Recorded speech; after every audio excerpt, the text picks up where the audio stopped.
Piper got mainstream exposure working in the Georgia territory, where, of course, they had WTBS. And I believe when he would team with Gordon Soley here in the very early 80s, he's probably the first heel commentator on a national level. Is that fair to say? It is, and Roddy was the first, in my opinion, the first and the best to do color commentary, especially back in those years. And the way that they brought Roddy in was they brought him in initially kind of half-assed as a quasi-babyface. He was neither fish nor fowl. He just did straight color commentary as Rod Piper. He didn't wear the kilt. He just, wore the sport coat, and he did color commentary, and I thought he was excellent at it.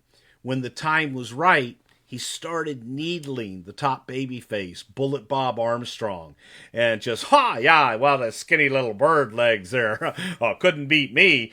And it was just little nuanced things that Piper would do that got people, well, hell, this guy's got a big mouth. He wasn't brought in as a wrestler. He was brought in as a commentator first. He's got a big mouth. What if, Bob Armstrong just kicked his ass? Then Piper turned heel, worked a program with Bob Armstrong, became one of the hottest heels in the business because he got all of his heat for 2 hours on the Superstation doing color commentary every week.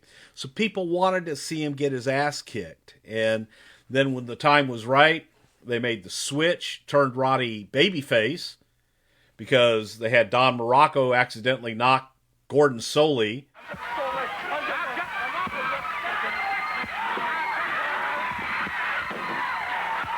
And Piper came to Soley's defense because, heel or not, Gordon Soley was his friend. And everybody loved Gordon Soley.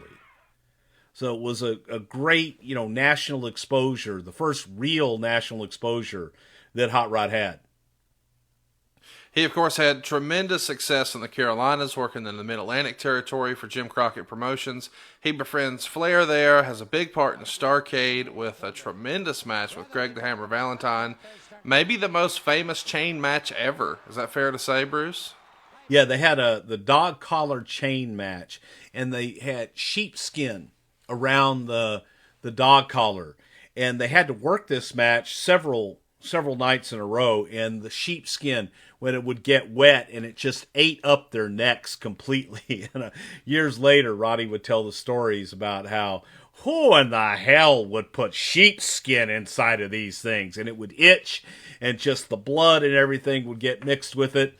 And it was a terrible experience, but probably one of the most famous chain matches of all time. And on all the wrestling magazines back in the day, you saw the pictures of Valentine and Piper with a dog collar chain and a dog collar around their neck. And that was an instant classic. And it was even the way that they worked Roddy's ear, and Roddy got color in his ear. It was just unique. He was always thinking of different ways to do things.